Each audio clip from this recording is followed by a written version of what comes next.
think I got you. All right, so this room that we talked about, first of all, I know you're getting probably excited to see what you have here, but this room's going to have to, somewhere, or either the workout room, somewhere we're going to need some computer room. Uh, Sorry, look at the camera. Because you got to have, like servers and computers to do this.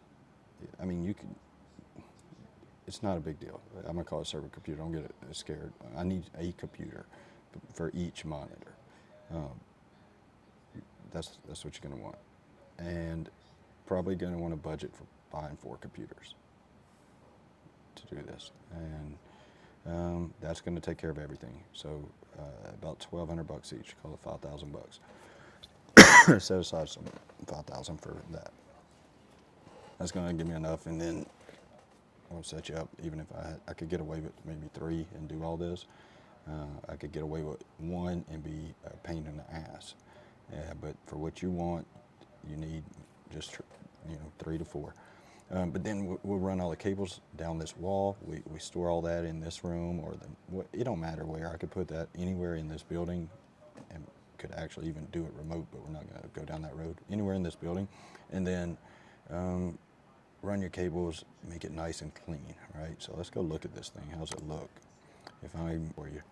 But I liked it on that wall because what I was trying to show in this area was a hitting area right there, and then also like just a net right here with a portable launch monitor. So say, Dad's in there and he just wants to also hit or work on a swing, he could do it. And you could just set that up real easy and cheap, really cheap. We could talk pricing about all that if you want.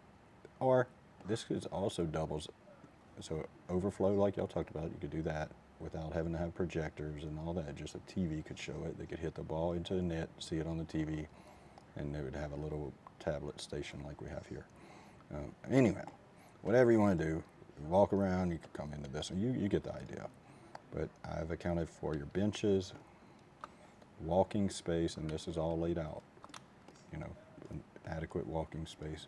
That camera, I would mount that on the wall back here, so it wouldn't be a stand, but just showing you. This is trackman units. I don't know what you want to go with, so I showed trackman. Here's your projectors above. These are 10 foot tall, 12 foot wide. Now, so if you're in this room, then you're going to have to walk through that other player's work area. And I also put room for like that track wall right here. It's just not shown, but you got a divider.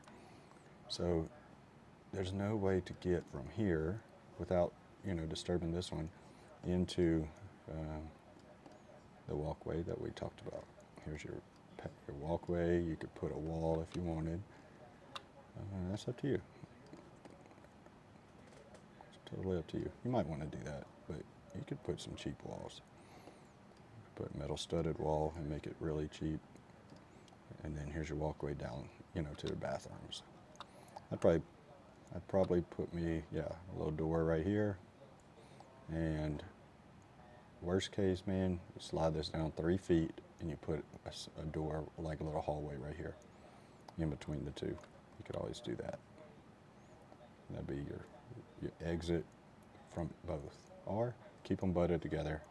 You'd have an exit here, and then this person, in this one, would have to go through, the back of the training room. No problem. That might work. That's probably what I would do, actually. So either way, same. So it looks like you do have enough room for this setup. You can rotate these however you like. I just said that today, hitting this direction is nice for a few reasons, man. Let's say, I love those windows too, by the way, and I don't know that I wouldn't one day expand this even out. And, and you could have like, this would be cool, but like, say you do add on to it and you have like a little room right there, and you got your windows.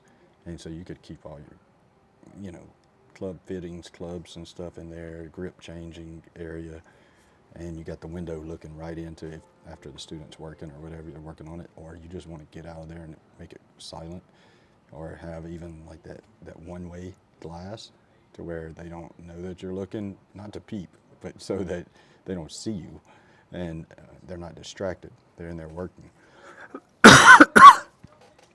just there's so much opportunity. I love those windows right here. So I thought viewing from the outside into that is cool for so many reasons, but that's down like that's wild ideas, but it's not that expensive or out of the question. I don't think for you to add on to that building, and having those windows is really cool.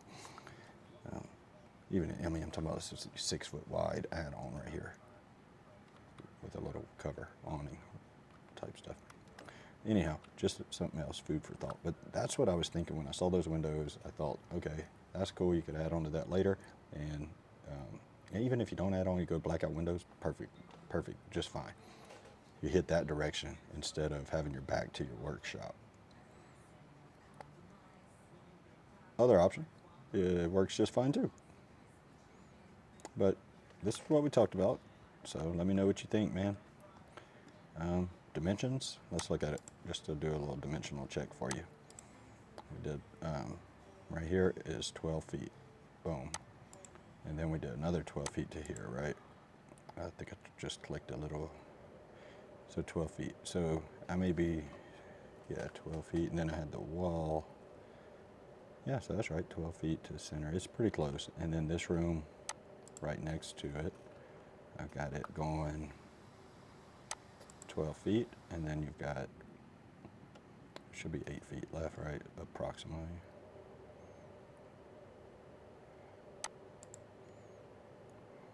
No, it's 6'8". That's what I have. I guess that comes out right. 30, yeah.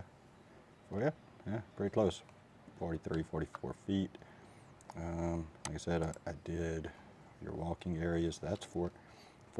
That's huge. Even a wheelchair could get through there. These are 30-inch walkway.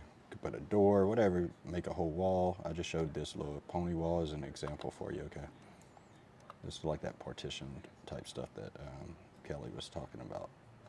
That's what you can kind of see on this one. And then these guys are actually enclosures. You don't have to spend the money to get enclosures, but I do recommend them. They are nice and neat, and they keep the projector, and everything just looks good. You could build your own enclosure. Honestly, I've tried it. I've built one. I ended up struggling to find the right parts, and there's a company called Corals. We would order from Corals. It's worth its weight in gold. They build a quality product. You get the screen, you get the sidewalls, you get everything you need. It really is the way to go. So put you 2 Corals enclosures. It's going to be the right setup. And then look, I'll show your mats, whatever. Hope you like it. Let me know, dude. Dude, I think it's awesome, bro. I think it's perfect. So you can't ask for better layout space. I think it's gonna. I mean, more space ain't always even better. Like, this feels comfortable. It's all you need, and I love it, dude. I think it's great. So I think you're gonna have a lot of business. And the only problem I see is I think you're gonna end up with more than one location, because you could end up with trainers underneath you later and just replicate this cookie cutter, boom, boom, boom, and before long you have an empire, bro. But that's, me. I'm just saying, like, stuff can get big. You don't necessarily need to get big. You got plenty of people here in the Lake Charles area. But I'm just saying, you talked about how baseball took off. This is amazing. So God is good. God is great. Golf goes from good to great if you work with Blake. So, all right, brother. Later.